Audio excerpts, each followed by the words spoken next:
Assalamu alaikum and hello everyone. Welcome back again to my channel. My name is Aisha Abba. If you're new here, welcome. And if you're a returning subscriber, thank you for stopping by. Thank you for staying with me as always.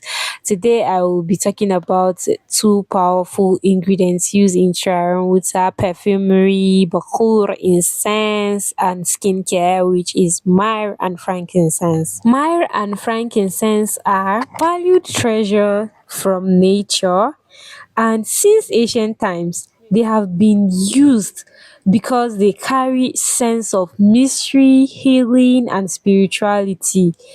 They are treasures, like I said.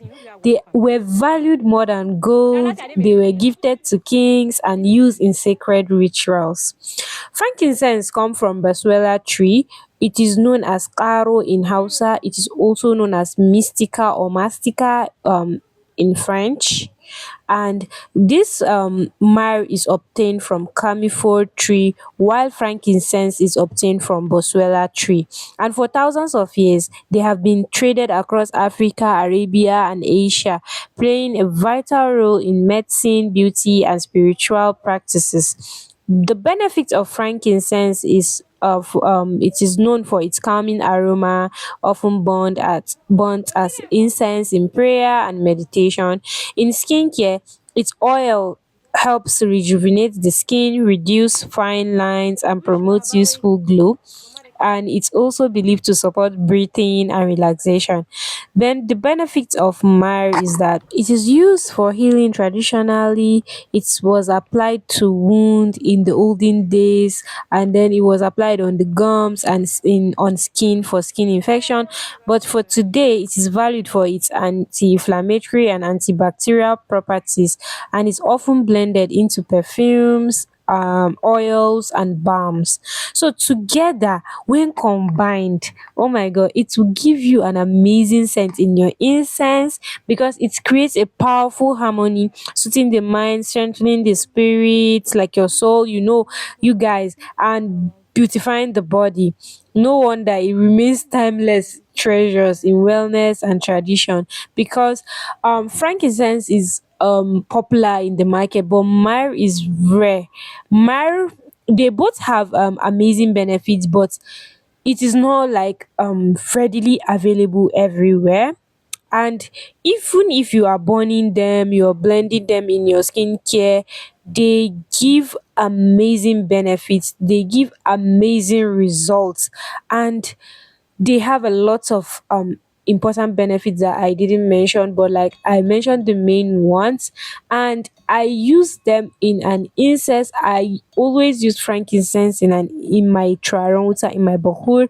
But for this sandal asal I made, I used some myrrh which my amazing friend sent to me all the way from New Jersey. And guys, this incense is amazing. It smells so good. When you burn it, you just feel so calm. The atmosphere, the vibe of the room, the ambience, everything is just so nice, so good. And this is something that you need to experience yourself. And what I did when I wanted to add this myrrh and frankincense is that I grinded them into fine powder. You can get the powdered one, but I got the whole myrrh, like the stones, the resins, the stones, yes. And then I perceived them, experimented them, just gave them a good look. You guys get. I Yeah, I did experiments on them, and then I used them in making this cell after reading about the benefits everywhere. And this incense came out nice.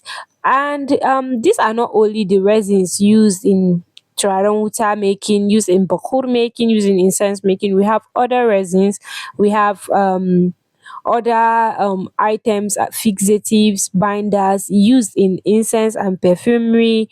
And all these items, all these ingredients used, they have their own benefits.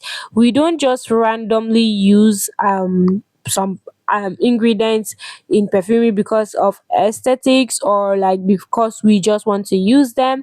All these ingredients have their own benefits, powerful benefits, amazing benefits to the body, to the soul, to your own home. And If you want to know more about perfumery, if you want to join my trial water making classes, you can send me a DM to the number on the screen. This is not just your regular trial water class. This is the fully packed trial water class, an amazing class that you guys will benefit from. You will learn a lot, over 22 recipes, different recipes on humra, turaren wuta making, skincare, dilke, khalta, makhmariya, a lot of goodies are in the class. Myrrh and frankincense can also be burnt on an oil burner or like on a hot coal, and you must not use it in your incense. Like it is not compulsory that you burn it. You look for an incense and burn it together. You can burn myrrh and frankincense if you want to burn that. You want to experience frankincense. You want to experience myrrh scent. You can burn them on an oil burner like that. And for best results, burn them in the morning or before reading or before bedtime. And make sure when you are burning these ingredients, you keep a close watch on the burner. Like you don't burn incense unattended, like you don't burn it and just let it like that. You have to take a watch on the incense burner, especially if you have kids in the home or if you have pets in your home.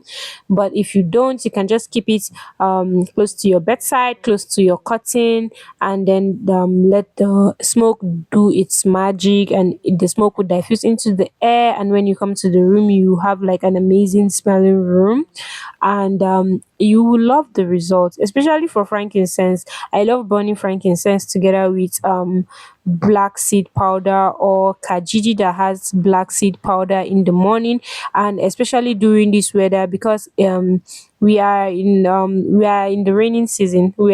It's raining in Nigeria currently, and the location I'm in, it's raining heavily. So when you burn this in the morning, it just help you clear brain fog.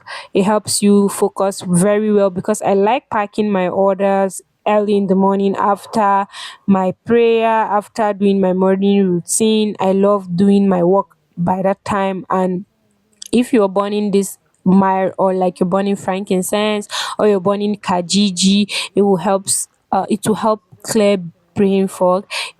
You have focus, especially if you're not going to the gym like me. It will help you focus. Like you need to try that.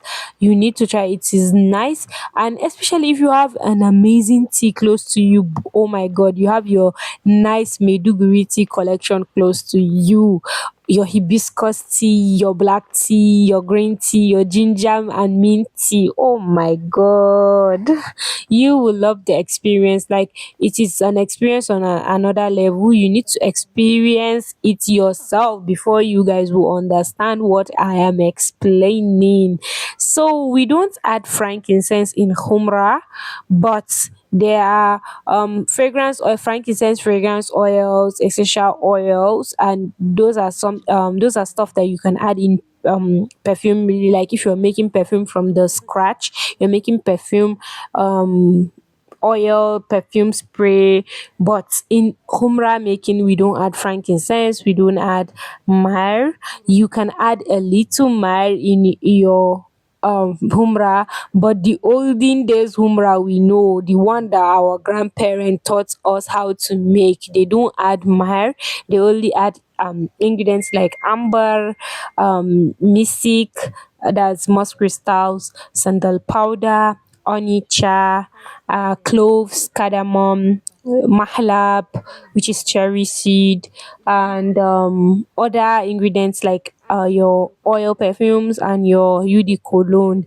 So after, when you use your myrrh and frankincense in your turaren wuta, make sure you let it sit for some time, at least a week, so that you be able to like get the best out of these two ingredients. So whether you burn them, blend them, or wear them, myrrh and frankincense connect us to centuries of wisdom.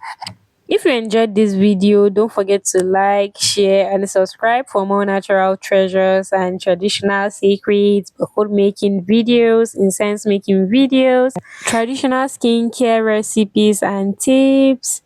And I will see you guys in my next one. Bye. Assalamu alaikum.